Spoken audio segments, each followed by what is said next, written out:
Mais pour le coup, Kittle, depuis son arrivée dans la ligue, j'adore ce joueur, j'adore le regarder jouer. Je suis en parfait désaccord avec les deux camarades.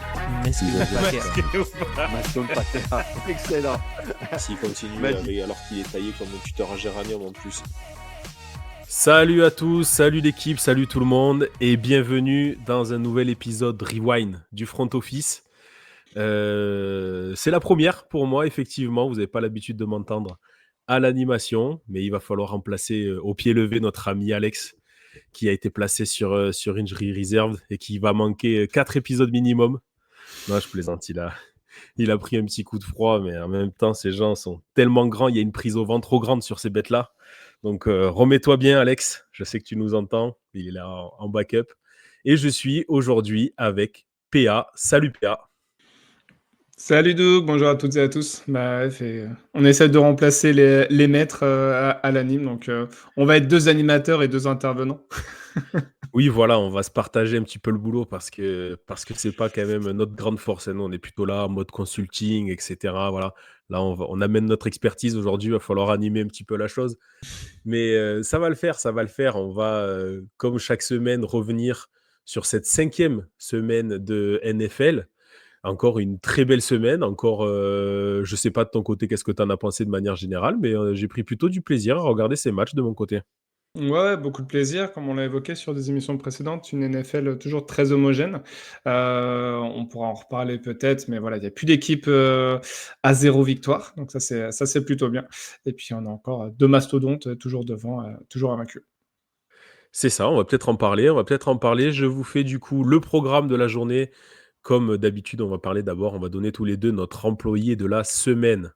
On va voir quel joueur mérite un petit coup de spotlight parce qu'il a performé ce week-end. Derrière, on va avoir chacun un gros dossier à traiter. On va venir en parler. On passera à l'évaluation, la top équipe, la flop équipe, le compte-rendu de la semaine où on va balayer tous les matchs, les infos importantes. Et puis, on va déjà commencer à se projeter. On est mardi déjà, peut-être plus tard lorsque vous l'écouterez. On va se projeter sur le match de jeudi soir, de la nuit de jeudi à vendredi, qui opposera les 49ers sur le terrain des Seahawks. Voilà un petit peu pour le tour. Je te laisse commencer, du coup, PA, aujourd'hui. Quel est ton employé de la semaine ? Ouais, bon, on en profite du coup qu'Alex soit pas là pour prendre un petit peu des sentiers battus. Donc moi, ce sera pas un employé, ça sera plusieurs, parce que je vais parler des kickers de notre belle ligue, puisque cette semaine, ils ont eu leur importance quand même, avec des coups de pied qui ont amené soit à la victoire, soit une égalisation, soit voilà, au fait que l'équipe passait devant à 1 ou 2 minutes de la fin. Donc pour les citer du coup, Justin Tucker, field goal de la gagne en overtime dans la victoire des Ravens 41-38 contre les Bengals, donc énorme shutout entre les deux équipes. Kemi Fairbairn, field goal de la gagne de 59 yards à 7 secondes de la fin dans la victoire des Texans contre les Buffalo Bills. Chad Ryland, que moi je connais plutôt bien parce qu'il était chez Patriots l'année dernière, qui est rentré dans les livres d'histoire de la NFL pour avoir un taux de transformation le plus bas de toute l'histoire, parce qu'il était entre 60 et 70% l'année dernière. Et ben là, qui nous sort un field goal de la gagne de 35 yards à 1 minute 40 de la fin contre les 49ers. Donc victoire des Cardinals 24-23. On a Corey Little des Jaguars qui a mis un field goal de 49 yards à 17 secondes de la fin dans la victoire contre les Colts 37-34. Et enfin, je sais que ça va être un petit peu un crève-cœur pour toi, mais voilà, Yongoku des Atlanta Falcons qui met un field goal de 52 yards à une petite seconde de la fin du temps réglementaire qui permet aux Falcons de revenir à égalité contre les Buccaneers et de gagner ensuite en overtime 36-30. Donc bravo à eux.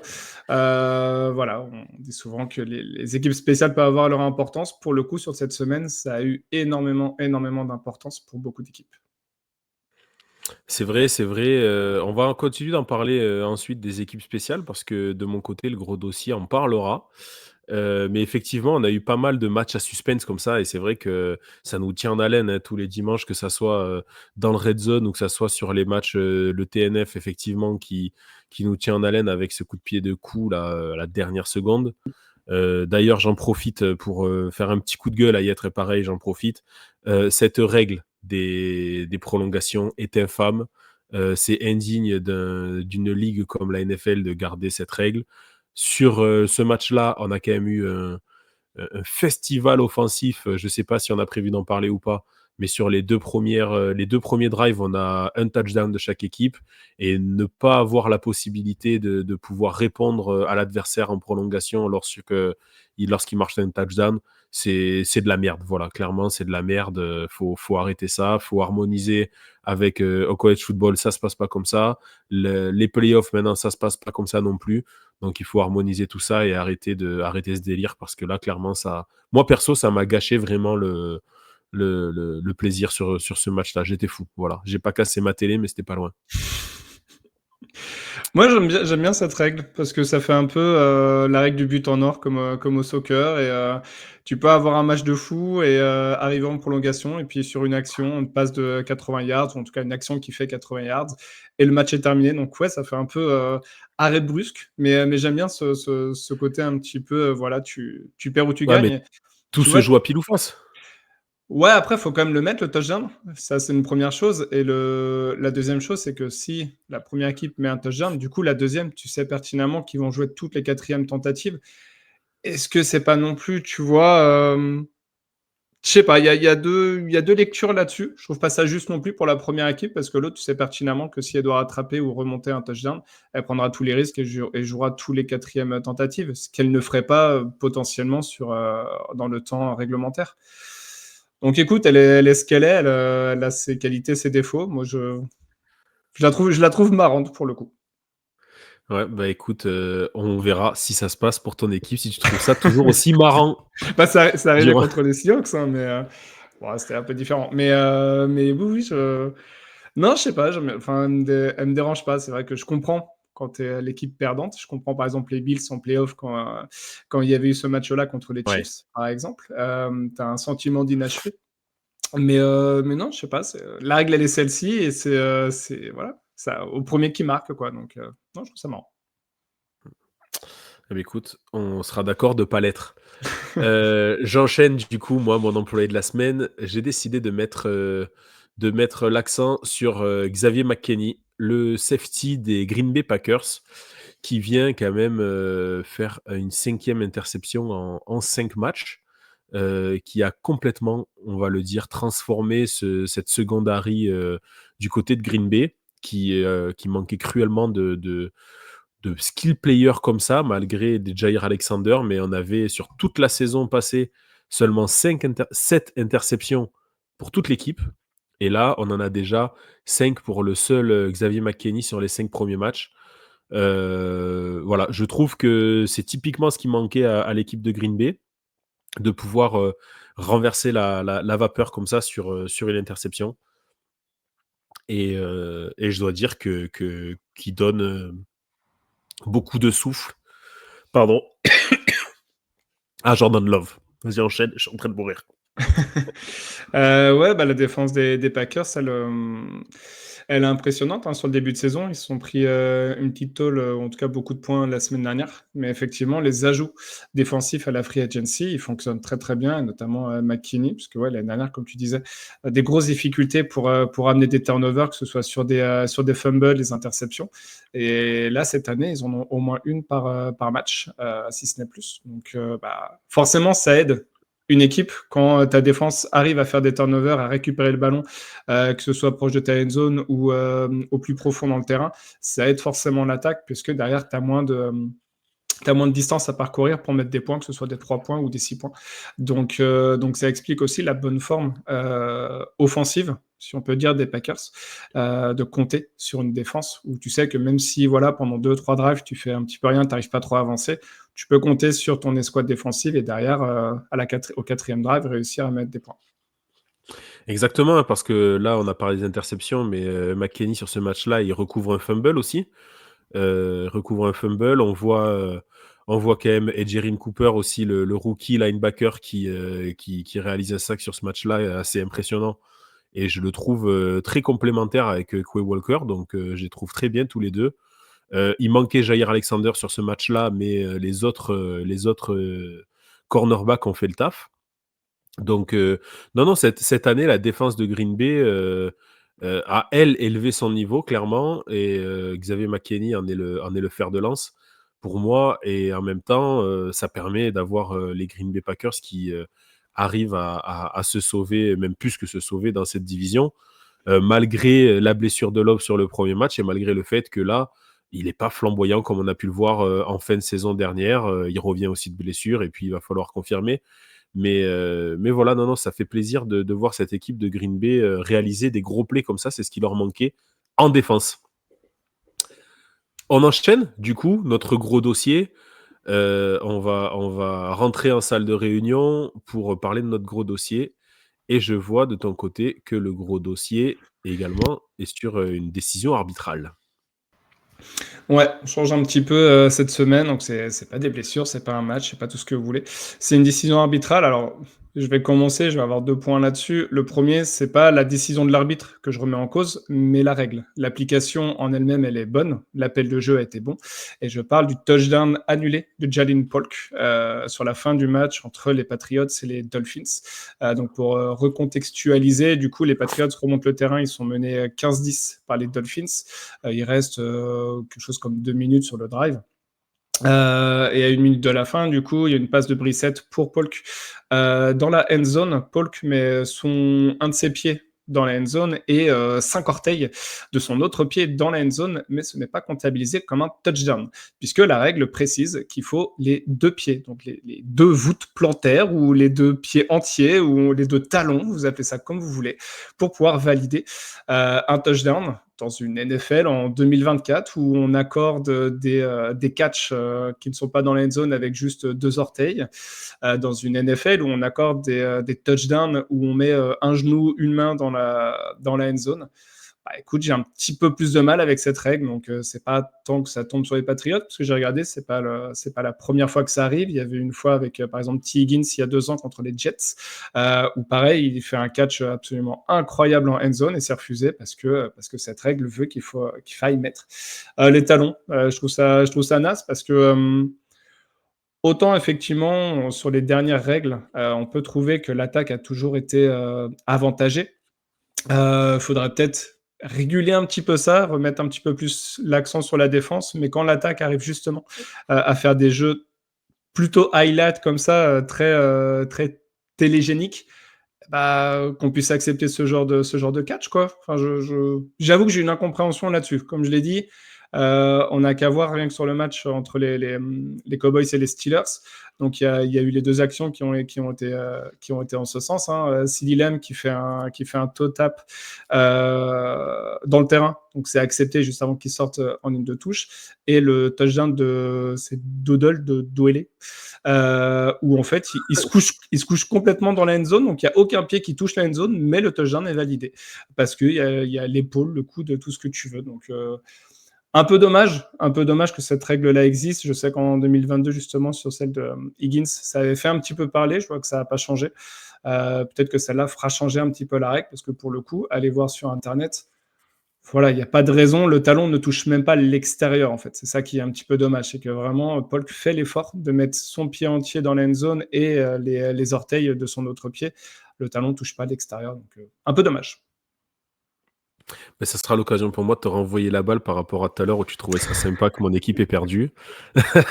Non, je plaisante. Non, c'est vrai que c'est un petit peu con, effectivement, parce que voilà, on peut uniformiser tout ça. Et surtout, comme tu l'as dit, en plus, souvent, ça vient sur des actions qui sont hyper impressionnantes parce que si le gars a fait une réception classique, il a largement les moyens de mettre les 2 pieds complètement posés au sol et que là, effectivement, ça vient sur un catch un petit peu acrobatique, spectaculaire et c'est pour ça qu'on regarde la NFL, hein, c'est pas pour voir des gars tout seuls dans les end zones. Voilà, c'est ces ballons-là qui sont disputés qui nous font vibrer, qui nous font lever du canapé.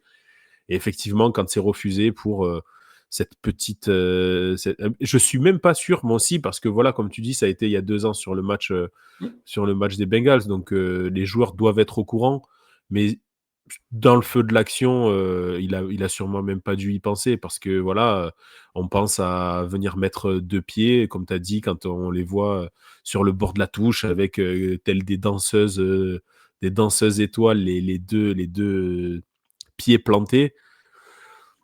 Ouais, c'est un petit peu dommage effectivement de venir couper cette action. Je pense qu'Alex serait pas d'accord avec toi, pour le coup. Ça parce que dépend ce qu'ils visent. Est-ce que c'est un haut pic de draft ou est-ce que ouais, c'est juste voilà, une deuxième je victoire? pense qu'il va falloir, commencer à penser à la draft du côté des Dolphins parce que c'est compliqué. Bon, voilà. Écoute, je vous laisse en parler en commentaire, laissez-nous votre avis là-dessus. Venez en parler avec nous sur le Discord. Ça, c'est des petits débats, où on va pouvoir parler, donner notre avis et qui changeront absolument rien, mais ça nous régale. Voilà, donc venez en parler avec nous et moi aussi. Du coup, je vous lance un petit débat. Je voulais parler de la règle des kick-offs qui ont changé cette année. On nous a parlé des kick-offs dynamiques. Ils n'ont absolument rien de dynamique pour moi. C'est les kick-offs soporifiques. On se retrouve avec, allez, sans vouloir exagérer, j'ai pas regardé la stat parce que je sais pas s'il y en a une, mais environ, 9 kick-offs sur 10 qui sont balancés loin dans la head zone et il se passe rien du tout. Contrairement à avant où on pouvait toujours avoir, même si les kick-offs étaient pas incroyables, on pouvait toujours avoir un ballon échappé, quelque chose qui se passe, un receveur qui attrape mal la balle. Même s'il y avait moins d'espace effectivement, avoir beaucoup plus de retours qu'aujourd'hui. Là, non seulement je vois pas d'énormes retours, je sais pas de ton côté, j'en vois sur les punts, mais pas sur les kick-offs, hein. J'ai pas l'impression que ça ait changé grand-chose en termes de spectacle, en positif en tout cas. Je te rejoins complètement. J'étais déjà un petit peu dubitatif, sur le changement de la règle, et là, je vais passer pour un gros boomer, parce que ça fait un peu plus de 10 ans que je regarde la NFL, mais à l'époque où je regardais, quand il y a voilà, quand il y avait des touchbacks, l'attaque, partait de leurs 20 yards. Mmh. Ça a été un peu modifié après, donc il y a quelques années, 5-6 ans peut-être, où les attaques repartaient de leurs 25 yards et la NFL avait dit si pour protéger, parce que comme il y a beaucoup de retours sur les kick-offs, et ben, il y a la mise en danger des joueurs, donc 25 yards, peut-être qu'ils vont prendre moins de risques. Et ben là, maintenant, on est sur du 30 yards sur des touchbacks. Donc je sais pas où ça va finir, peut-être à 40 yards dans un sport où c'est un jeu de gain de terrain, où justement c'est quand même ultra important. Moi, je trouve ça complètement ouais, nul en fait. Oh, de changer les kick-offs, de mettre ce kick-off dynamique, comme tu dis, pourquoi pas? Mais 30 yards sur un touchback, enfin, c'est trop énorme. Pour l'attaque, il reste plus que allez, 40 yards à faire. Tu peux déjà tenter un field goal sur un terrain Mais qui même fait 100 pas! yards. Donc c'est ouais, quand tu vois les kickers maintenant, Kemi Aujourd'hui Fairbairn les qui met un kickers, 60 yards, t'as raison. voilà, du Mm, 50-55 aujourd'hui les mecs le tentent. En tout je dis pas qu'ils ouais. le passent à chaque fois, mais ils Mm. le tentent à chaque fois par contre, hein. Ouais. Donc Donc c'est dommage, ça perd un peu de l'intérêt. Effectivement, je comprends la sécurité des joueurs et c'est déjà un sport suffisamment dangereux pour risquer des blessures cons sur des retours comme ça. Maintenant, ça fait partie intégrante de ce sport-là, d'avoir des kick-offs, d'avoir des retours de punt ou tout ce que tu veux, où effectivement, il y a l'intégrité physique à respecter, à protéger. Mais enlever tout ce truc-là, t'enlèves déjà des jobs à certains joueurs, hein, parce que certains peuvent faire leur carrière là-dessus. Mais ouais, c'est pas. Je trouve pas ça très dynamique. Je te rejoins là-dessus, effectivement. Et pour le coup, ça avait été pris sur la ligue, c'est quoi, non, la ligue, la CFL, je crois, c'est ça que ça s'appelle. canadienne, ouais. Du coup, c'est pas canadien, c'est la ligue d'été aux États-Unis, la ligue de Dwayne Ah, la Johnson, là. XFL. La XFL, merci. Et du coup, ils l'avaient testé l'année dernière et ils sont revenus sur un kick-off qu'on connaissait il y a 2 ans. Donc même pour eux, ils ont trouvé que ça n'avait pas été une franche réussite et pourtant la NFL a pris ce choix-là, donc un peu bizarre. C'est ça, c'est qu'on a l'impression qu'on est quand même dans une NFL qui est très conservatrice en termes de règles et quand ils vont changer un truc, c'est nul. Enfin, c'est absolument pas ce qu'on veut, en fait, je j'arrive pas trop à comprendre, comment les mecs peuvent prendre de telles décisions, ouais, là, je pense par contre, je pense sincèrement qu'ils reviendront dessus s'ils ont un petit peu s'ils ont l'humilité, en tout cas, de reconnaître que c'est pas terrible, quoi. Voilà, franchement, c'est pas terrible, terrible. Mais après, c'est voté par les propriétaires de franchise, hein, donc il y a des propositions qui sont derrière votées, donc à voir ce que ça va donner, ouais. Mais j'avais Voilà. l'impression qu'ils avaient trouvé un petit peu un petit cheat code, là-dessus où tu fais une balle un petit peu rasante parce qu'il y a la fameuse, zone dans laquelle le ballon doit Ouais. atterrir et du coup, tu mets une petite balle un peu rasante, ce qui oblige finalement les retourneurs adverses à prendre le ballon et à tenter un retour. Mais il y a pas beaucoup d'équipes qui le fait. Je sais plus, il y avait une équipe, j'avais vu sur un match qui l'avait fait 3-4 fois et je trouvais que ça avait été pertinent parce que pour le coup, les attaques adverses repartaient à 10-15 yards, maximum. Donc bah, pour moi, c'était la solution pour les équipes qui kickaient, mais j'en vois pas beaucoup le faire, quoi. Ouais, parce que clairement, les équipes qui kick à chaque fois sont totalement désavantagées parce qu'on les voit taper au fond de la end zone et Mmh. ouais, les autres ont le ballon aux 30 yards. Voilà. Franchement, pour ceux qui ont été sur le terrain, qui ont fait des sports de contact comme ça, il faut se le peler quand même. Chaque yard, chaque mètre que tu perds en défense, euh, c'est dur, dur, quoi. Donc là, directement, en perdre 30 comme ça, gratuit à chaque lancement, c'est compliqué, quoi. C'est Mmh. compliqué à gérer pour les défenses, effectivement. Du coup, je vais enchaîner avec, on va passer à l'évaluation avec notre top équipe. Et moi, ma top équipe, eh ben, elle a joué cette nuit. Je viens de regarder le match ce matin. Je sais que tu viens juste de le finir aussi, donc on va pouvoir en parler. Mais voilà, ces Chiefs sont à 5-0 après 5 matchs. En ayant perdu maintenant Rashee Rice, en ayant perdu leur coureur, Pacheco. Euh, ben moi, il me régale, hein, je suis désolé. Patrick Mahomes, ce qu'il a fait encore cette nuit, c'est quand même très très fort. Quand il a le ballon, il arrive à gagner du temps dans sa poche, il arrive à aller trouver des angles de passe qui sont assez impressionnantes. Les appels de jeu, il n'y a que cette équipe-là où tu vois ça, je suis désolé. Mais le touchdown de Worthy, c'est quand même c'est Travis Kelce qui est un quarterback. C'est créatif, ça régale, ça gagne. On a l'impression que les mecs s'amusent clairement sur le terrain. La seule faiblesse de cette équipe aujourd'hui, c'est l'extérieur de sa ligne offensive avec 2 tackles qui sont, pour moi, bien en dessous. On voit Jawed Taylor, notamment le tackle droit, qui passe son temps à faire des fautes et à lever les mains au ciel comme pour se signaler, cet idiot-là. Il fait des holdings et derrière, il est comme ça. Oh, lève pas les bras, au moins on peut quand même avoir le doute sur le fait que tu sois pas terrible. Là, non, là, tu le dis clairement.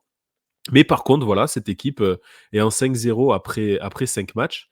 Et la défense est toujours aussi solide. L'attaque est toujours aussi créative. Et Patrick Mahomes est toujours aussi bon. Donc, il va falloir aller les chercher cette année encore. Ouais, ouais, match un peu bizarre parce qu'on a eu l'impression que les Saints étaient un petit peu dans le match, mais sans vraiment l'être. Ouais, Et du coup, moi, je vais dire que Mahomes, c'est un dieu égyptien, c'est Osiris, le dieu de la mort, mais lui, au lieu de tuer les gens, il les fait revivre. Parce que Kareem Hunt, 102 yards, Juju ouais. Smith-Schuster, 130 yards, mais à quel moment, Alors, il y a les appels de jeu qui veulent bien, hein, parce que Smith-Schuster, il est wide open sur beaucoup, beaucoup d'actions, sur ces 2 ou 3 catchs où il fait beaucoup de yards. Mais c'est du délire et tu la sens vraiment insubmersible, cette équipe. En fait, tu as l'impression que quand on a 2 possessions d'écart, le match il est fini parce que la défense fera le taf. Et ouais,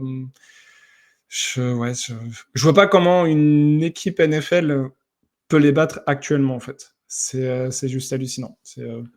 Ils sont, ils sont clean, ils sont parfaits. Enfin, vraiment, sur le match, ils font pas beaucoup d'erreurs. Comme tu disais, peut-être un peu la ligne offensive, mais Mahomes, c'est vraiment le prototype laboratoire, c'est-à-dire qu'il n'est pas ultra mobile comme d'autres quarterbacks, mais il l'est suffisamment pour pouvoir se dépêtrer de la pression. Il a suffisamment de vitesse pour aller un peu plus vite que Baker et gagner à chaque fois des first down où il y a, je sais pas, 5 yards à faire. Et ben, de par sa vitesse, il arrive toujours à les faire, quoi. Je trouve ça vraiment impressionnant. C'est pour moi le quarterback parfait dans tout ce que tu veux d'un QB, quoi. Il va pas C'est avoir l'ultra vitesse, il va pas avoir j'allais dire l'ultra bras, moins que Josh Allen, c'est ce que je veux dire, mais il a tous ces trucs qui sont plus et qu'est-ce que tu veux faire? Qu'est-ce que tu veux faire? Et il fait même pas, il, enfin, il est, il fait aucun touchdown et une interception, hein, il fait même pas un match incroyable non plus, tu vois. Alors, il y a une interception, mais effectivement, c'est quand même le ballon droppé de Juju Ouais, Smith-Schuster, là, dans qui la est, end qui est zone. quasiment qui est dans la end zone avec Mm. derrière une boule de billard qui est lancée à travers le terrain. J'ai cru qu'il allait aller jusqu'au bout. Oh, il m'a régalé. Ah, il m'a régalé. C'était Sonic en blanc. C'était assez impressionnant à voir. Sonder, non, Sonder, ouais, Ouais, c'est ça. l'ancien des Chiefs d'ailleurs. Et non, non, et puis en plus, Mahomes, on le voit, il a pas de sac parce que dès qu'il peut être attrapé, et ça a été le cas, il se débrouille pour se débarrasser du ballon en lançant par terre alors qu'il est dans sa tackle box, mais vers Travis Kelce qui traîne par là. On peut pas le prendre, voilà, il y a, Mm. il y a pas d'erreur. Ça doit être tellement frustrant pour l'adversaire, franchement, à jouer contre ce mec-là. parce qu'il n'y a pas de kryptonite, quoi. On sait que, on disait Tom Brady, sa kryptonite, ben, c'est la pression à l'intérieur. Ben là, tu mets de la pression à l'intérieur, il sort de la poche. Mm. Tu mets de la pression à l'extérieur, il rentre. Tu mets de la pression de partout, il arrive à lancer en 2 secondes sur une petite screen parce qu'il l'a lu avant. Non, c'est très, très, très impressionnant ce qu'il fait. Et en plus, il a totalement changé de style de jeu par rapport au début où on le voyait tenir beaucoup plus la balle, faire des passes très longues. Là, on dirait qu'il se régale à venir faire ses petites screens, ses petits ballons, ses petites shuttle passes un petit peu dans tous les sens. Et non, ils vont être durs à aller chercher parce qu'ils sont plus que cohérents dans ce qu'ils font et en plus, ils le font très, très bien. Voilà. Mm. T'as l'impression Alors que s'ils met- rajoutons-leur s'ils mettent peut-être 20 rajoute points, t'as l'impression que s'ils mettent 20 points dans un match, c'est match gagné. c'est Parce qu'ils en fini, ouais, prendront ouais, ouais. moins. Ouais. Et ils mettent toujours 20 points, quoi, parce que c'est quand même les Chiefs, hein, donc voilà. De ton côté, la top équipe? La top équipe, je vais partir sur les Chicago Bears, parce que du coup, ils ont fait un match plein, serein. Ils avaient mis déjà 27 points sur la première mi-temps. Euh, Caleb Williams, c'est un petit peu mieux, j'ai trouvé. Il y a encore quelques lancers un petit peu hasardeux, un petit peu sous-dosés ou un petit peu surdosés. Et du coup, pour faire un peu en plus ce comparatif avec Mahomes, il a cette faculté à regarder un joueur pour que la défense reste concentrée là-dessus et pouvoir derrière, au dernier moment, hop, faire justement la petite screen ou la petite passe latérale vers le running back.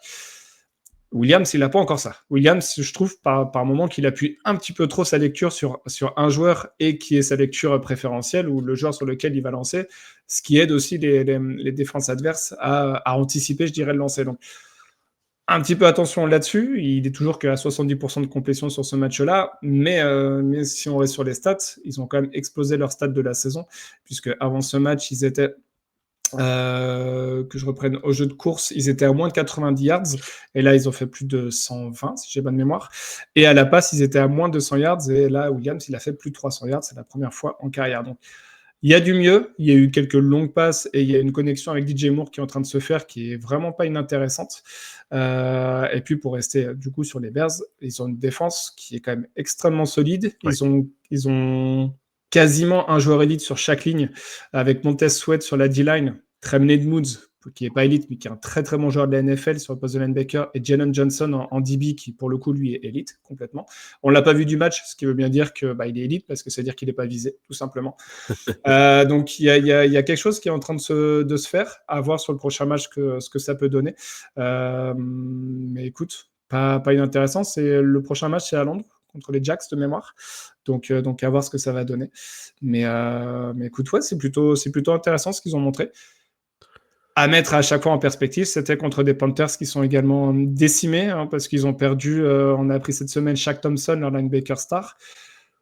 Ils avaient perdu leur gros D-line aussi il y a 2-3 semaines. Moi, Jesse Horn, j'ai un petit peu de mal quand même pour un mec qui a été pris au-dessus de Pat Surtain. C'est toujours la même chose, hein. On fait le comparatif entre Bryce Young et CJ Stroud. Au niveau des DB, quelques années avant, il y avait Jesse Horn qui a été pris un petit peu avant, le pic juste avant, Pat Surtain. On voit le niveau des deux. Alors, Horn a été blessé sur les premières saisons. Et même là, le niveau, il s'est fait brûler 2-3 fois par DJ Moore, ce qui a amené d'ailleurs le premier touchdown de Moore. Donc voilà, je suis pas ultra convaincu. On sait que la défense n'est pas le fort parce qu'ils ont perdu quelques joueurs. Mais malgré tout, il faut quand même mettre 36 points. Et en NFL, ce n'est pas toutes les équipes qui le font. Donc écoute, belle victoire des Bears, 36-10 contre les Panthers. Alors je te trouve juste, hein, t'as raison, c'est un bon match. J'aurais du mal, moi, à mettre une top équipe, une équipe qui a affronté Carolina cette année, parce que malgré la victoire sur le premier match du retour d'Andy Dalton, ça reste quand même très très mauvais du côté de la Caroline. Donc j'aurais eu du mal à les mettre en avant, mais effectivement, ils peuvent quand même s'appuyer sur une grosse défense depuis le début de l'année, et c'est ce qui font qu'aujourd'hui ils sont en 3-2. Et c'est le premier match où effectivement on voit Caleb Williams qui arrive à se séparer du ballon en 5 secondes et plus en 7. Donc il y a du mieux. Il y a du mieux là-dessus. Il commence à y avoir des connexions. Il y a un jeu de course aussi qui est en train de se mettre en place. Il ne faut pas de toute façon en demander trop non plus à des QB rookies, même s'ils sont pris premier pick. Ça reste des jeunes joueurs. On a le patron, pour le citer pour une deuxième fois dans ce podcast, mais qui l'a dit aujourd'hui, Tom Brady l'a dit clairement, on ne forme plus les joueurs à la NFL en NCAA. Je suis pas loin de penser qu'ils ont raison quand on voit que typiquement Caleb Williams, il a préféré ne pas jouer pour pas se blesser et pour pas perdre de cote l'année dernière que de jouer pour progresser. Donc clairement, on voit bien que les mecs sont là pour se placer pour la draft et pas forcément pour apprendre. Donc il faut qu'ils apprennent une fois qu'ils arrivent. Sauf que jeter quelqu'un dans l'eau, ça ne l'apprendra pas à nager. Donc il va lui falloir du temps aussi pour se mettre vraiment bien en place, malgré toutes les armes qu'il a. Et voilà, on verra bien le week-end prochain. D'ailleurs, tu l'as dit, c'est à Londres. S'il y en a certains d'entre vous qui ont 500 € à mettre pour aller voir un match Bears-Jaguar à Londres, achetez une télé et regardez les matchs chez vous. Parce que franchement, n'allez pas là-bas pour ça. Ou visiter Londres. Ouais, voilà, visitez Londres à la limite et profitez-en pour aller voir un match de football, sur place. Exactement. Je te laisse enchaîner avec du coup Ouais. ta flop équipe de la semaine. Moi, ma flop équipe, ça va être les Las Vegas Raiders.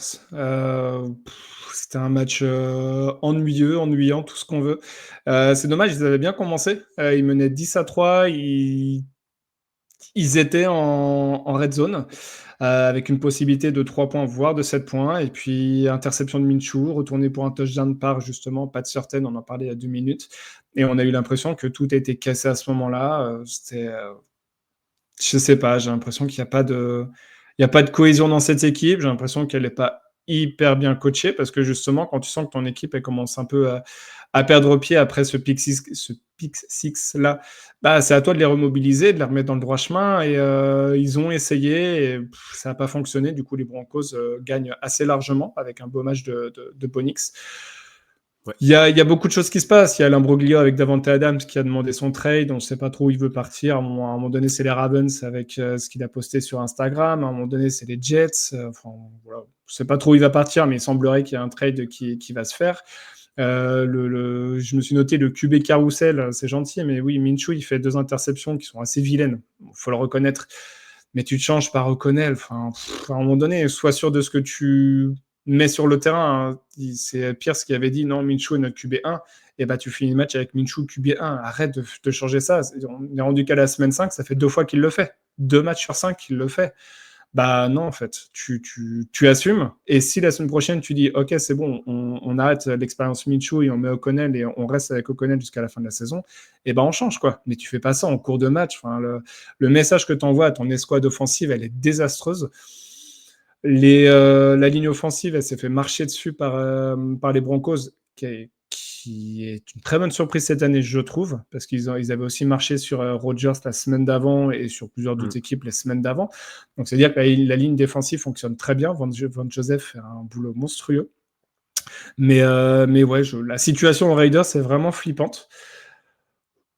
Vu comment ça part, peut-être qu'ils vont avoir un tour de draft assez haut. S'ils décident de prendre Sanders en QB, on a moyen de bien se marrer l'année prochaine parce que lui aussi, en termes de cassos, à Las Vegas, eh ben mon gars, je suis prêt à payer pour aller voir ça. Waouh, ça peut être fou.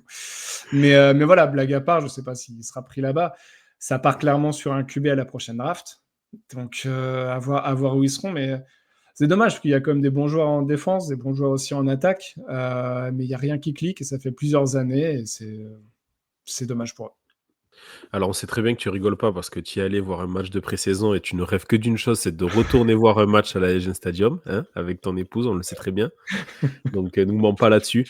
Non, c'est vrai que je te comprends et je suis totalement d'accord avec toi sur le fait que tu peux, à la limite, manager 2 quarterbacks comme ça quand tu as un rookie que tu essaies de faire apprendre derrière. Ça peut être le cas chez les Pats où tu as May qui est derrière Brissett. Tu dis j'ai Brissett et en fin de match, quand ça clique pas, tu peux essayer May de temps en temps. Là-dessus, on est d'accord. Là, tu as 2 mids en fait. Voilà, tu vas avoir O'Connell et qu'il fera jamais rien et Minshew qui est terminé. Donc, ouais, c'est très, très surprenant d'agir comme ça. Pourtant, il y a des belles choses. On a vu quand même le premier touchdown de Brock Bowers qui a l'air de montrer l'étendue de son talent qu'on lui promettait. Ça fait bizarre de voir un tight end dit générationnel de premier tour qui qui est vraiment un tight end générationnel de premier tour. Salut Kyle Pitts. Et donc non, c'est vrai que ça va être compliqué pour la fin de saison des Raiders. Et effectivement, il va falloir déjà commencer à regarder du côté de la draft. Il va falloir être très très bon du côté du scouting à Las Vegas. En fait, on a l'impression que c'est une équipe tellement régulière qu'ils peuvent gagner des matchs dont on va pas trop s'y attendre et finalement ils seront plus ou moins proches de l'équilibre à la fin de la saison, ce qui leur permettra pas de prendre un QB haut, tu vois. Un peu comme l'année dernière où ils étaient 13e pick de draft ou 14e. Bah, ça les a empêchés de prendre un QB parce qu'ils s'étaient fait passer devant justement par les Broncos qui ont pris Nix. Donc Ouais. ouais, tu as l'impression que cette équipe, elle est vraiment mise un petit peu partout et qu'ils finiront à aller avec 6 victoires et qui seront 10, 12e pick de la draft. Ça, je l'ai déjà dit avec un épisode avec GG, c'est le pire. Le pire dans la NFL, Ouais. c'est de se retrouver dans ce ventre mou là. Il faut vraiment tout faire pour en sortir. Il vaut mieux perdre complètement une saison et pouvoir reconstruire quelque chose, ou vraiment tout mettre pour essayer de gagner, parce que quand tu es dans ce ventre mou, ben, t'as pas des bons tours de pique et tu peux pas reconstruire, et en même temps, t'es pas assez performant pour tenir les équipes qui, devant elles, vont rajouter du talent là où elles en ont déjà. Donc, c'est très, très, très compliqué de pouvoir suivre dans ce ventre mou là. Bah, surtout si ton need, c'est QB. Ouais. Si ton need, c'est, je veux dire comme ça, peut-être tackle offensif, si tu es 10, 12e de la draft, tu peux en trouver un bon, un peu comme les Bucks l'année où ils prennent Brady à la free Weird. agency. Voilà, ils ont pris Tristan Wirfs et il est juste monstrueux. Ils l'avaient pris voilà, 10e ou 12e pick de cette draft-là. Si tu veux un très bon corner, t'es déjà un petit peu trop bas dans la draft. Si tu veux un très bon receveur, t'es déjà un petit peu trop bas. Tout dépend de ton besoin. Mais effectivement, si ton besoin premium principal, c'est un QB, bah ouais, 10e, t'en as déjà 3 qui sont sortis si c'est une classe de draft cohérente, classique. Ouais. Donc, ouais, je suis assez d'accord avec toi sur cet aspect ventre mou d'une équipe. Eh bien, écoute, je vais enchaîner du coup, moi, avec ma flop équipe de la semaine. Je voulais mettre les Jets, mais j'avais peur de me retrouver encore avec un montage fallacieux de moi en Andrea Bocelli. Donc, je vais partir sur les San Francisco 49ers qui sont un petit peu, pour moi, la surprise négative de ces débuts de saison, mieux que les Bengals quand même, on va pas se mentir, mais qui sont venus se faire battre à domicile par les Cardinals, alors dans un match un petit peu fou, où on a du mal à reprocher quoi que ce soit, que ce soit à l'attaque des Niners ou même à la défense, hein, parce que c'était vraiment un match dingue. Mais voilà, au bout de 5 matchs, ils sont en 2-3. Ils sont en 2-3 en ayant un CMC sur le carreau, et on ne sait pas du tout quand est-ce qu'il va revenir. Je suis très, très, très, très, très heureux de ne pas l'avoir pris en fantasy lorsque j'en avais l'occasion. Là, les mecs doivent se mordre les doigts tous les week-ends, s'arracher les cheveux parce que tout le monde l'a pris en first et il joue pas, et on n'est pas prêt de savoir s'il va revenir. Avec voilà, Deebo Samuel un petit peu en blessé, pas blessé aussi. Là, on a vu enfin le premier bon match, on va dire, d'Ayuk, qui jusque-là payait son intersaison en claquette. On voit un bon Brock Purdy, mais on voit une équipe qui aujourd'hui a perdu 3 de ses 5 derniers matchs, et qui en plus perd à domicile face à un rival de division. Quand on sait que devant les Seahawks tourne un petit peu mieux, ça peut compter à la fin au niveau du tie-break. Ouais, complètement. C'est assez incompréhensible ce qui se passe chez les Niners parce que du coup, ils mettent 23 points. Il y a 6 points sur les équipes spéciales parce qu'ils ont contré un field goal du fameux Mm. Chad Ryland dont on a parlé en début d'émission. Donc, enfin voilà, offensivement, il n'y a qu'un seul TD. C'est faible. Hein, Ils perdent, enfin, ils perdent leur kicker. ouais. Ils perdent Jack Moody, leur kicker, sur ce match-là. Je ne sais pas qu'est-ce que ça va donner s'il est blessé pour longtemps, mais en général, quand un kicker est blessé, c'est souvent un problème musculaire ou quoi. C'est pas parce qu'il a pris un mauvais choc ou une commotion, hein. Donc ça risque d'être long. Et ouais, ben ça patine du côté de San Francisco, hein. Ouais, mais pourtant, quand tu regardes les stats, 153 yards à la course, 250 quasiment à la passe, c'est pas. quand tu es les 49ers, tu mets facile 30 points avec ce genre de stats, donc c'est assez incompréhensible. Après, où est passée cette défense? Parce que quand il s'agit de stopper une attaque adverse, excuse-moi, mais un seul sac sur Kyler Murray, quand tu vois que sa ligne elle est décimée, il y a 2 titulaires qui sont blessés et un qui est sur out saison et l'autre qui est sur injury reserve. Donc c'est vraiment des mecs qui sont absents pour un certain temps. Un seul sac. Quand tu as une D-line qui normalement est censée en mettre 2-3 par match. Ça, on est d'accord, hein. C'est depuis l'année dernière. Moi, le premier, j'avais tapé un peu sur le cordeau défensif l'année dernière, qui du coup a été viré. Le nouveau, il n'a pas l'air de faire du meilleur travail. Et quand défensivement, ça ne suit pas, oui, effectivement, l'offense, elle a beau avancer. Alors, effectivement, tu perds ton kicker. Donc, déjà, pour tenter des field goals, c'est un peu plus compliqué. Mais c'est bizarre. C'est vraiment bizarre. Et ce qui est dommage, c'est qu'il y a déjà 2 défaites dans la division, quoi.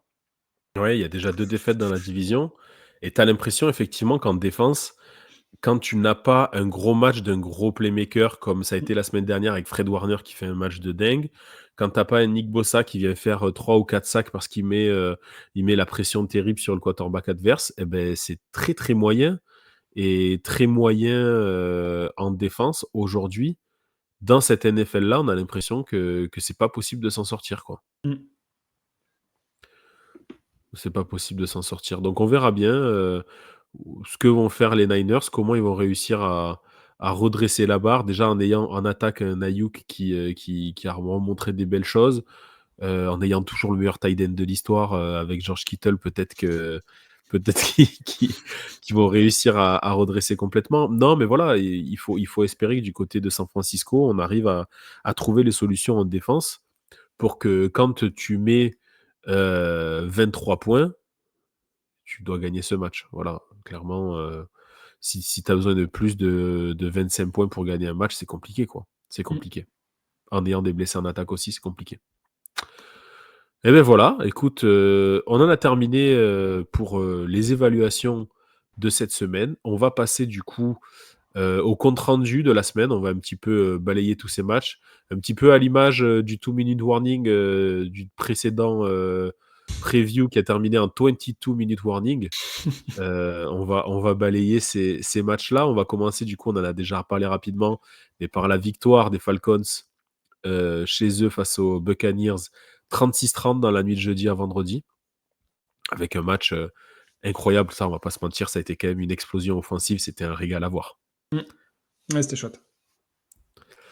On enchaîne derrière, du coup, un match à un horaire pas classique. On a vu les Vikings gagner leur 5e match face aux Jets à Londres, 23-17. Aussi un bon match et encore une fois une défense des Vikings qui est venue exploser les Jets et un Aaron Rodgers qui finit avec des stats très compliquées et on voit que l'attaque des Jets a du mal. Il va peut-être falloir penser à regarder pour un nouveau coordinateur offensif, je pense. Pas tant que Rodgers sera au Jets, je pense que Hackett aura toujours sa place. Et puis j'ai trouvé moi pas mal de drops des receveurs, notamment en première mi-temps de la part des Jets, qui n'a pas aidé non plus l'attaque de New York. Et puis ouais, 2 interceptions, je dirais, sur les 3 qui sont un peu vilaines de la part de Rodgers. Ouais, qui sont vilaines, on voit qu'ils forcent un petit peu. Et puis, j'arrive pas à comprendre qu'ils s'appuient pas plus sur un Garrett Wilson à un moment donné. Il a essayé, il l'a visé, hein. Il l'a visé, mais je pense surtout que Wilson, il est double teamé. Il faudrait que je regarde un petit peu les stats là-dessus, mais je pense qu'il est vraiment beaucoup double teamé. C'est pour ça qu'il allait un peu plus vers Lazare sur les premiers matchs. Donc, Ouais. je sais pas.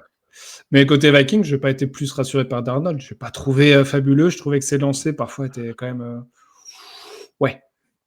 Si ça transformait en interception, ça n'aurait pas été illogique non plus. Donc, un match serré, mais en tout cas, le score a été serré, mais il n'était pas fou ce match. Hein. On va pas se le cacher. Une victoire défensive avec encore une fois un Brian Flores qui a mis au point un système défensif du côté des Vikings qui est quand même très très très performant. Hein. Très très très bon. Ouais. Beaucoup de turnover, beaucoup de pression, beaucoup de blitz.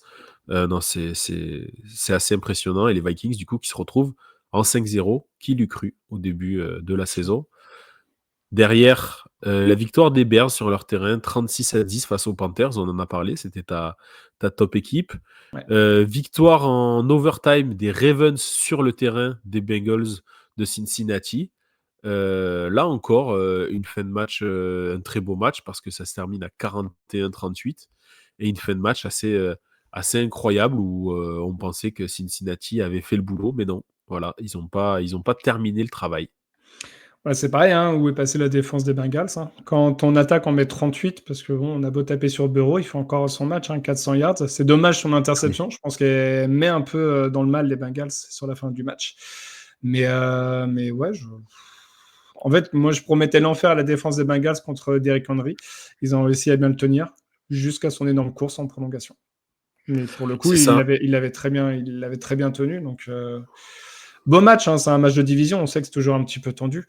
Mais ouais, je sais pas si on peut dire que la saison des Bengals c'est déjà fini, parce qu'en fait, vu ce qu'ils montent sur le terrain, en tout cas en attaque, tu pourras jamais les enterrer, mais défensivement, je sais pas ce qu'il faut en fait. Je sais pas quel changement il doit y avoir, mais c'est compliqué. Et en plus, il y Et a la ouais, mais blessure de Daxton Hill pour la normalement fin de saison c'est pour ça. lui. Donc, C'est ça et tu es en 1-4 au bout de 5 matchs. Ça va commencer à être, très, très compliqué quoi, pour aller alors la chance qu'ils ont effectivement, c'est que devant, les Ravens sont qu'en 3-2. Les Steelers ont perdu un match et puis, on va le voir juste après, les Browns sont complètement aux fraises donc, il y a peut-être encore quelque chose à jouer mais il va pas falloir là, il y a vraiment plus le droit à l'erreur du tout et plus le droit à l'erreur, ça va être compliqué, avec une défense à ce niveau-là, effectivement. Les Browns, du coup, on vient de le dire, qui se sont inclinés sur le terrain des Commanders, avec encore une fois un très gros match de Daniels, et victoire 34-13 face à une équipe des Browns où il y a quasiment maintenant tout à jeter parce que même la défense fait plus le boulot. je pense que la défense, on en a marre surtout. Ouais. Daniel, c'est un petit peu moins précis, mais il a lancé une petite bombinette là pour McLaurin en fond de end zone. Je sais plus, si je crois que c'était McLaurin. Ouais, ça fait du bien aux yeux. Comme on dit, on aime bien les belles actions. Bah, celle-là, c'est une belle action. Mais oui, oui. Bah, écoute, il continue, hein. En fait, c'est marrant parce que tu te dis, bon, bah, ils étaient favoris et ils gagnent. Tu te dis, d'accord, donc l'année dernière, c'est une équipe qui a fini avec 3 ou 4 victoires. Et là, ils ont déjà le même nombre de victoires que l'année dernière, alors qu'on est rendu à la semaine 5. Et les matchs qu'ils doivent gagner, ils les remportent et assez tranquillement. Bah écoute, j'étais très sceptique de l'arrivée de Dan Quinn. Bah, ce qu'il arrive à faire avec cette équipe, chapeau bas. Et même Kingsbury, hein, on se posait vraiment des Oui, questions avec ce coordinateur offensif-là. Et même moi le premier, hein, j'avais fait ma hot text sur Daniels et sur les quarterbacks double menace plus précisément que sur Daniels en particulier. Mais on voit que c'est très bien coaché offensivement parce que il met son quarterback dans de très bonnes conditions. Il sait qu'il peut s'appuyer sur un petit peu sur la course quand il a besoin. Beaucoup de screen pass. Donc on va lui demander des passes courtes qui sont, c'est pas facile à faire, c'est jamais facile à faire sur le terrain, mais qui sont, on va dire, plus faciles que des lectures sur le fond du terrain. Et de temps en temps, pouvoir envoyer une passe et lâcher le bras. Donc, c'est très bien coaché du côté des Commanders. Ils sont en 4-1 dans une division malade, on peut le dire, où les Eagles sont pas terribles, où les Cowboys sont pas terribles, et alors les Giants, on n'en parle même pas. Donc, ils peuvent d'ores et déjà regarder peut-être du côté des playoffs pour l'équipe de Washington. Et voilà, c'est plutôt plaisant à voir jouer.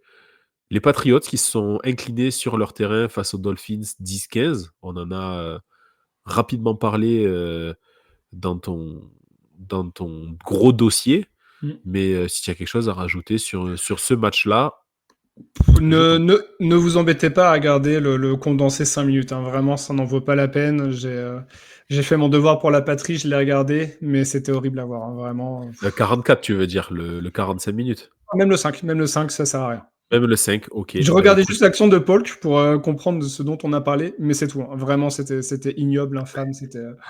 Oh la vache. C'était pas beau. ouais. Non, c'était pas beau, on va pas se mentir. Qu'est-ce que c'est compliqué du côté des Dolphins de passer de contender comme ça à rien, quoi. Là, ils ont perdu leur quarterback et il y a vraiment plus rien dans cette équipe. On dirait qu'elle est sous assistance respiratoire, encéphalogramme plat, et Mm. on attend de voir qu'est-ce qu'on va en faire, quoi. Voilà, c'est compliqué. C'est compliqué. Les Jaguars qui ont enfin gagné un match à domicile face aux Colts, 37-34. Encore une fois, et beaucoup, beaucoup de points hein, quand même sur Ouais. cette semaine-là. Là, 37-34, première victoire des Jaguars.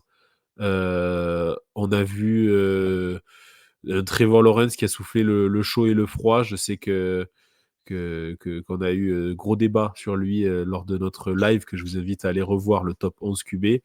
Là, voilà, il a 28 sur 34, 371 yards, 2 touchdowns. Mais alors, des interceptions, mais dégueulasses aussi. Ouais, t'as l'impression que des fois, il déconnecte un petit peu. Il y a deux fils qui se touchent.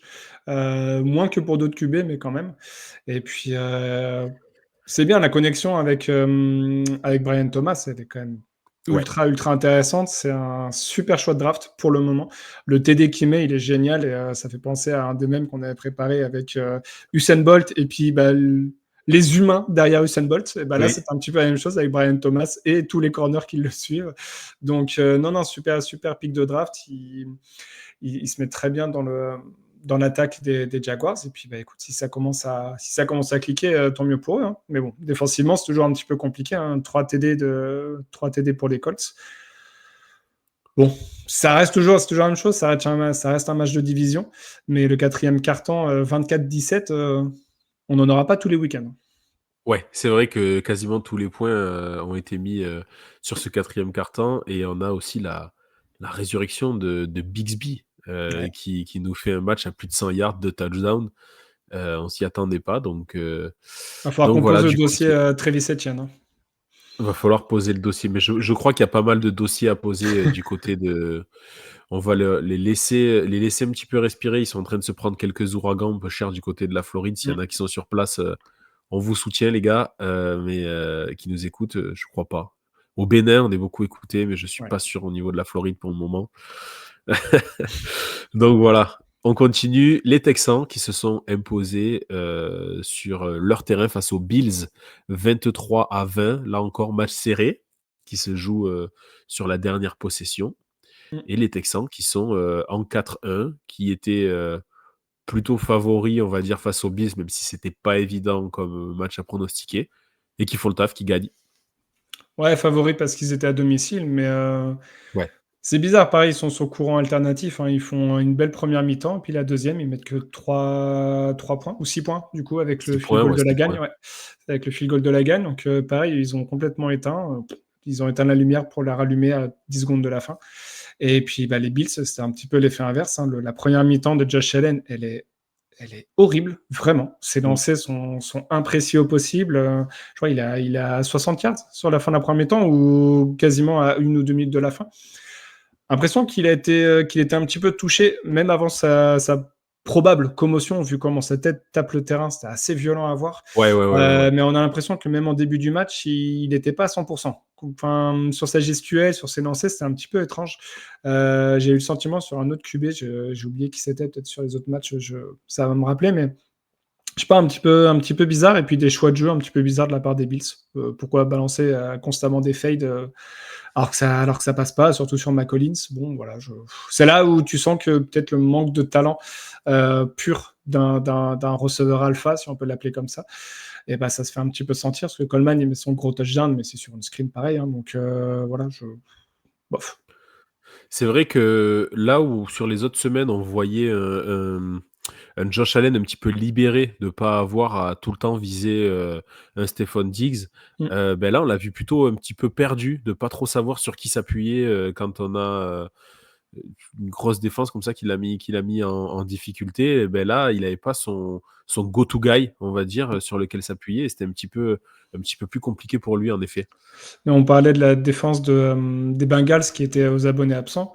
Celle de Houston, elle les a tenus parce que quand les Bills reviennent à une possession ou à 20 partout, la défense des Texans, elle est présente. Hein. Et c'est elle qui sauve un petit peu le match parce que l'attaque était rendue un petit peu aux oubliettes à ce moment-là. Donc, chapeau bas cette défense des Texans. Ouais, carrément. Les Broncos qui ont gagné 34-18 face aux Raiders. On en a parlé tout à l'heure du coup des Raiders. Mais là, du coup, on va parler un petit peu des Broncos. On voit enfin, c'est le deuxième match où on voit. Enfin, non, Bonix, c'était pas terrible le match dernier. Là, on l'a vu un petit peu mieux se prendre la tête avec Sean Payton aussi sur le bord du terrain. Mais s'affirmer le bonhomme. Mais voilà, il rend une fiche propre à l'arrivée. 19 sur 27, 206 yards, 2 touchdowns. Plutôt bonne pioche pour les Denver Broncos. Ouais, c'est pas mal. À partir du moment, je pense, où les Broncos auront pas deux ou trois possessions de retard, je pense que c'est un très bon game manager qui pourra faire avancer les chaînes et faire avancer l'attaque. Tu as parlé des stats. Si Franklin ne drop pas sa balle en end zone, les statistiques de Bonix, elles auraient été encore plus belles. Donc, non, Oui, plutôt match cohérent. Et puis, je trouve que le jeu au sol, même s'il n'y a eu que 60 yards de Williams, il arrive plutôt à se mettre en route. Donc, c'est plutôt pas mal. C'est plutôt pas mal. les Cardinals, on l'a dit du coup, qui se sont imposés 24-23 au Levi Stadium à San Francisco. Ouais. On en a parlé du coup un petit peu grandement. On avance. Les Packers, effectivement, qui également se sont imposés sur le terrain des Rams. 24-19, on voit des Rams décimés, mais qui sont un poil à gratter. Personne n'a envie d'y aller. Ils sont en 1-4. J'ai jamais vu une équipe aussi performante en 1-4. Ils perdent les matchs, mais alors, qu'est-ce qu'ils sont chiants à jouer, quoi. C'est impressionnant, hein. Ils sont très, très, très compliqués à manœuvrer. Les Rams, c'est tellement bien coaché en même temps que même une équipe comme ça décimée avec pas de receveur, pas de ligne offensive, ils arrivent quand même à faire quelque chose.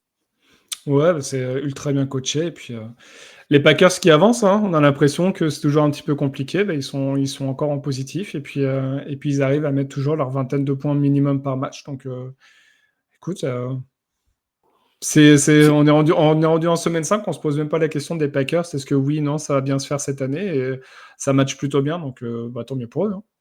Ça Ils ont marche juste plutôt pas de bien. chance d'être dans une division un petit peu relevée avec du coup les Vikings invaincus et les Lions à 3-1. C'est ça, ils sont en 3-2 après Mm. 5 semaines.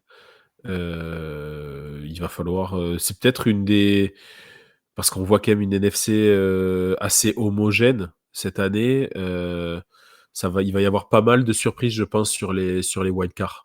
Donc, il va falloir pour les Packers, même, s'ils sont en 3e position, ils pourraient peut-être aller accrocher quelque chose, pour quand même pouvoir jouer les playoffs. Donc, à voir. Les Giants, qui ont remporté leur match face aux Seahawks à Seattle, 29-20. C'est un petit peu la surprise quand même de cette semaine. Ouais, après Seattle est quand même pas mal décimé défensivement.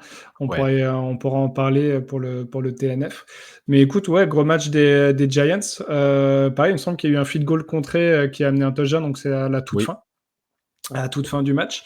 Daniel Jones, il a fait un très bon match. Et pour le coup, c'est vrai qu'on tape un petit peu, ou on a tapé souvent sur lui, mais on mettait plus en cause, je dirais, ses pertes de balles un peu honteuses, plus que j'allais dire, le talent du joueur. Il a ses flashs, quoi. Il a ses moments où ça fonctionne bien.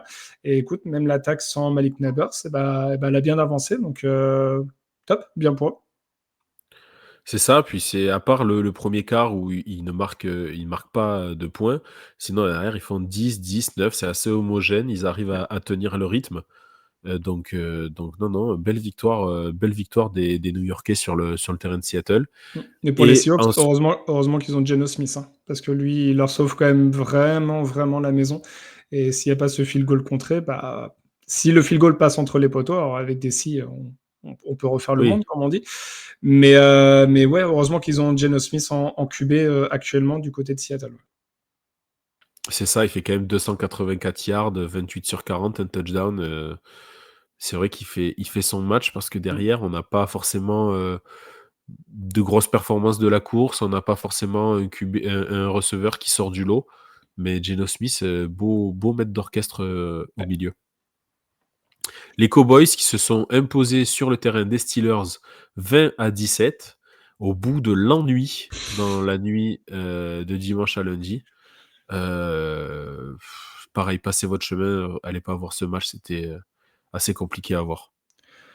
Bah, à voir si l'état du terrain a joué un petit peu là-dessus, parce que du coup, Forcément. le match a commencé très tardivement à cause des conditions climatiques. Gros match de Prescott, il balance quelques saucisses encore. Mais pour le coup, le dernier carton, si vous avez quelque chose à regarder, regardez au moins le dernier carton qui est ultra Ouais. intéressant. Et puis le dernier drive qui amène au touchdown en 4e tentative. Ouais, c'était. Le match se termine bien. C'est vrai que les 3 premiers quarts, on souffle, hein. Même le format 40 minutes, je l'ai trouvé long pour le coup. Ouais, c'est ça, hein, on a 3-3 sur le premier, 3-0 sur le deuxième, 0-7 sur le troisième, et c'est sur le quatrième quart où on a un 14-7 où ça se décante effectivement. Si vous avez quelque chose à regarder, allez voir ce quatrième quart en effet. Et enfin, du coup, le match de la nuit passée, la victoire des Chiefs face aux Saints sur leur terrain à Arrowhead Stadium, 26-13. On en a parlé, hein, gros match des Chiefs et en même temps les Saints qui commencent à marquer le coup après un début de saison en fanfare. Mm. Un peu la même chose que les Steelers où ils avaient commencé en 3-0. Là, les Saints, ils avaient commencé en 2-0. Je crois que ça fait 3 défaites d'affilée. Donc ça commence à être un petit peu compliqué pour les Saints. Ouais. Ils ont des soucis de blessures. J'ai l'impression que cette année, il y a beaucoup de blessures. C'est peut-être qu'une impression. Il faut regarder sur Ouais, les années précédentes. chaque année on dit ça. Mais chaque année, on dit ça, on est d'accord. Mais pour le coup, là, ils ont perdu leur centre pour, il me semble, l'intégralité de la saison. Ouais. Donc, ouais, quand tu vois le niveau de la ligne offensive l'année dernière qui était balbutiant, voire mauvais, ils avaient réussi à trouver un bon équilibre cette année. Quand tu perds une pièce de ces 5 joueurs majeurs, Surtout le centre. surtout le centre. Donc, c'est un peu plus compliqué. Et surtout, quand tu connais d'où peut venir la pression des Chiefs, hein, avec Jones et Nadi en milieu de la ligne. Donc, voilà, c'est beaucoup plus compliqué à mettre leur jeu en place. Donc, ouais, au niveau du jeu de course, ça a été compliqué pour les Saints et je n'ai pas trop compris pourquoi Carr avait balancé autant de balles longues, même s'il y a eu un beau touchdown pour Shade. C'est vrai, beau touchdown où on voit Rachid Shaheed qui va prendre tous ces ballons profonds là, à la place de Drake London. Donc, on se demande même si Drake London est toujours le receveur numéro 1 du côté de la Louisiane. Mais il est aux Falcons. J'ai dit n'importe quoi, c'est pas London, c'est Chris Olave, pardon. Je confonds tout le temps les deux. Ils ont été draftés même année, hein, on est d'accord. C'est possible, je regarderai, c'est possible. Je confonds les deux, pardon. Voilà, il fallait faire une boulette Non, avant la fin. Drake London, il a fait 150 yards contre les Buccaneers. Peut-être que tu l'avais pas assez vu. Ouais, c'est ça. Il m'a fait faire des cauchemars cette semaine. Il m'a fait faire des cauchemars. Donc voilà pour le compte rendu de la semaine, tous les matchs, les infos importantes. On en a parlé rapidement, mais c'est vrai qu'on a d'inventer Adam qui a demandé, qui a dit qu'il ne serait pas contre et qu'il préférerait un trade. Voilà, il n'a pas dit je vais trader, il a dit je préférerais avoir un trade. Quand tu as 3 négations dans une phrase, c'est qu'il y a un message qui veut être passé, il semblerait. Ouais, voilà. Donc on va voir ces conditions resteraient dans la course. Les Saints, justement, je pense que c'est mort. Et après cette défaite encore là, les Saints seraient en 4-1. Ils auraient peut-être fait l'effort parce qu'ils ont un problème de cap space aussi. Ils auraient peut-être fait l'effort pour aller le chercher. Là, je pense qu'il n'y a pas grand intérêt pour les Saints d'aller le prendre. Et pour les Jets, à voir les Jets s'ils veulent rajouter ce go-to guy qui manque à Rodgers ou pas. Je sais pas. À voir, mais c'est vrai que les Saints, c'est le nom qui est revenu le plus parce que c'est eux qui apparemment proposaient un tour de draft le plus haut. Moi, j'aurais bien un échange à proposer, ça serait pour les Bills. Mais au lieu d'avoir des pics de draft, d'envoyer un joueur défensif. Un mec comme Rasoul Douglas. Pourquoi pas l'envoyer parce qu'ils ont... pour Rasoul. Mais parce que Benford, du coup, c'est vraiment le cornerback 1. Ça permettrait finalement de faire monter d'autres corners peut-être sur le poste de corner 2. Donc, à voir si les Raiders peuvent être intéressés là-dessus. Est-ce que c'est un besoin prégnant pour les Raiders d'avoir un corner comme ça? Je sais pas, mais je voyais plutôt ça logique pour les deux parties.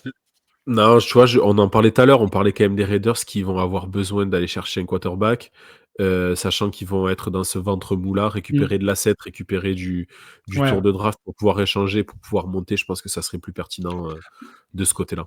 Mais après, à voir ce qu'ils peuvent demander, parce que ça reste quand même un receveur, il a plus de 30 ans, Adams, il a un gros salaire. Ouais, énorme. Il n'y a pas beaucoup d'équipes qui vont vouloir se positionner parce que voilà, il fait un peu diva. Alors, il n'a pas eu cette réputation pendant sa carrière, mais en l'occurrence, c'est lui quand même qui demande à plus ou moins ne plus être dans cette équipe et potentiellement de pouvoir choisir son équipe et être aidé, tout ce que tu veux, donc la triple négation et gros salaire. Donc, il n'y a pas beaucoup d'équipes qui vont se manifester, je pense. Ouais, ça va être compliqué, d'autant plus que je me demande si du côté de Miami aussi, un départ de Hill serait pas impossible. Il leur signait cette intersaison, donc sauf pour un trade, mais pareil, je vois pas une équipe proposer. Je vois pas les Chiefs proposer pour récupérer Hill, si c'est ça ta question, parce que Pour moi, il n'est pas parti en odeur de sainteté, comme on dirait. Il a un peu Et Adams, parti avec et Adams perte et aux fracas. Chiefs, non? On n'en parle pas d'Adams aux Chiefs, mais ça serait le problème, c'est que Mais c'est un gros rival de salaire. division. Et puis gros salaire. Gros salaire Adams. Je sais pas quelle est la marge de manœuvre des Chiefs, mais j'arrive Je toujours l'ai pas à pas là. comprendre d'ailleurs comment ils arrivent à signer encore des joueurs avec des hauts tarifs. Quand je vois la ligne offensive, comment elle est considérée, parce que Humphrey, Tony, c'est quand même des joueurs extrêmement bien payés, plus Mahomes, plus Kelsey, plus tout ça. Je sais pas comment ils arrivent à gérer leur cap space. Je n'ai même pas parlé de Chris Jones, donc voilà. Ouais, À mon avis, ils c'est n'ont vrai. pas de place pour prendre un mec comme Adams. Mais... On verra bien, on en reparlera sûrement. Je pense que ça va se faire rapidement hein, parce que je vois pas Adams être tradé le 4 novembre, juste avant la fin de la trade deadline. Je pense qu'il va partir là assez rapidement de mon côté. Un petit point prono. Vous le savez, on a notre petit challenge LFO toutes les semaines. Et c'est toi, PA, qui est en tête cette semaine, qui prend la tête tout seul. On était tous les deux au coude à coude jusqu'ici. Tu prends la tête avec 44 points. Je te suis, 2 petits points derrière à 42. On a Anto aussi qui a 42 points. Et après, on a Alex à 40. GG Nostradamus à 38. Commence à avoir un petit écart quand même. Hein. Voilà, 44-38, il y a 6 matchs d'écart. Ça va être compliqué déjà pour GG d'aller rattraper le trio de tête. Et on a Tré, notre ami Aurélien, qui est à 32 points, mais on le rappelle, qu'il a raté une semaine. Donc, il est qu'à 6 points de GG en ayant raté une semaine. Voilà. On a balle perdue. Non, mais je vais pas trop me gosser, hein, parce que bon, voilà, c'est vraiment comme on a dit, des matchs très très homogènes. On peut très bien avoir une semaine à 3 points, voilà, ça serait pas étonnant non plus. Donc non, je rigole un petit peu de loin. J'attends de voir comment ça se passe et tant que j'aurai pas 20 points d'écart, je la jouerai fine. Ouais. C'est ça, exactement. Tu as raison, parce que je suis sur tes talons quand même. Je cours Ah pas oui. très vite, mais je suis très endurant sur les courtes distances. Allez, on se projette sur la preview du TNF. On l'a déjà dit, ça sera les Niners qui se déplacent du côté de Seattle. On a tous les deux, je vois, moi j'ai écrit sur notre runner, j'ai écrit attention pour les Niners. Mm. Et toi, 2 équipes malades. Voilà. Ça donne envie de se lever en tout cas. Hein non, voilà, c'est vrai que ça va être, comme tu l'as dit, une équipe de Seattle qui marque le pas un petit peu après un très bon début de saison, mais qui a du mal en défense. Et les Niners aussi qui ont du mal en défense. On peut avoir un petit festival offensif, mais c'est pas trop ce à quoi on peut s'attendre malgré ça. On ne sait pas en fait. Moi, je me suis mis que la logique voudrait les Niners. Maintenant, la logique, quand on voit comment elle a été respectée sur les dernières semaines, la question se pose quoi. Et, écoute, sur une ligne un peu décimée comme les Cardinals, où ils arrivent à mettre qu'un seul sac, bah, la ligne défensive des Seahawks, elle est quand même en grande difficulté cette année encore. S'ils mettent que un ou 2 sacs, ça sera largement insuffisant pour la défense des Niners. Et quand j'ai fait l'éloge de Geno Smith, bah, s'il est encore à son niveau, il y a moyen que les Seahawks mettent un peu plus de 20 points, 23, 24, 25, 26. Et est-ce que ça sera suffisant pour battre ces 49ers-là? Bah, je pense que oui. Donc à voir. Après, c'est que la faiblesse, je dirais, structurelle des Seahawks défensive, c'est contre le jeu de course. Il semblerait que ça soit une arme très positive pour les Niners. Donc j'ai quand même l'impression que ça va beaucoup, beaucoup jouer au sol. Voilà, si notre ami Jordan arrive encore à faire 160, 170 yards à la course, ça amènera, je dirais, quelque chose de positif pour les Niners. À voir aussi la question du kicker, comme on a dit. Moody, effectivement, je ne pense pas qu'il jouera ce match-là. Comme tu disais, quand c'est musculaire, généralement, c'est 2-3 semaines minimum. Donc, à voir s'ils en ont un sur la practice squad ou s'ils vont en signer un là entre aujourd'hui et jeudi. À voir s'il va réussir à mettre quelques field goals s'il y a possibilité. Mais ouais, c'est un match extrêmement indécis. Pour le coup, en début de saison, je ne pense pas qu'on aurait été autant indécis. Donc tu pars sur les Seahawks, si j'ai bien compris quand même. Niners, quand même. Ah, d'accord. Juste pour le jeu de course. Juste pour le jeu de course. Voilà, ok. Bon, je vais partir sur les Niners aussi parce que je pense qu'ils vont sinon être au pied du mur quand même, les Niners. Donc pour moi, ça commence déjà à ressembler à un match un petit peu couperé pour leur saison. où on va voir la tendance que ça va donner. Et, duel de division, je pense pas qu'ils puissent se permettre de le perdre. C'est surtout ça. Donc je vois mal les Niners ne pas sortir le plus gros match depuis le début de la saison qu'ils aient pu faire. Bah, ça donnerait les Seahawks à 4-2, les Niners en 2-4 avec 3 défaites en intra-division. Ouais, ça commencerait à avoir une mini-crise du côté des Niners, je suis d'accord avec toi. Voilà. Et bien c'est comme ça qu'on va du coup conclure cet épisode. On va faire un petit rappel classique. Suivez-nous sur tous nos réseaux. Allez vous abonner, que ce soit YouTube, Spotify, Apple Podcast. Laissez des avis, laissez des étoiles. Sur les réseaux sociaux, @ le front office de partout. Et puis rejoignez notre Discord. Hein, ça continue de grimper toutes les semaines. On a de nouveaux arrivants et on a de nouvelles personnes à qui discuter. C'est toujours très sympa. Donc n'hésitez pas à nous rejoindre. Allez voir notre replay aussi du top 11 QB, où on a bien rigolé jeudi dernier, qui sera disponible du coup sur YouTube dimanche, si je dis pas de bêtises. Maintenant qu'il l'est, du coup, qu'il l'est disponible. Donc je dis des bêtises, il est disponible depuis dimanche, donc allez sur YouTube le voir. Et on va se préparer du coup un nouveau petit top 11 receveur, je pense, qui sera bientôt annoncé. Hein, ça va arriver. Ça va permettre de clasher encore un petit peu plus, je pense, surtout sur les receveurs. Voilà, ça va être ça. Le programme du prochain épisode, on se retrouve bien sûr, comme toutes les semaines, pour la preview de cette Week 6. Déjà, Week 6, ça va vite. Hein. Ça va vite, on l'attend toute l'année, la saison, et là, ça enchaîne terrible. Ça sera Profitez rendu de au ce tiers de moment-là. la saison. Ouais. Ouais, on est déjà au tiers de la saison. Merci PA. Écoute, on Merci a à fait toi. du coup cet épisode tous les deux. C'était plutôt sympa. Donc, on se refera ça si jamais on doit remplacer au pied levé un présentateur.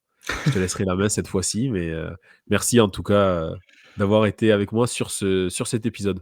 Avec plaisir, c'était cool. Et du coup, on se retrouve très bientôt sur les lives et les podcasts du front office. Et surtout, n'oubliez pas, vive le football!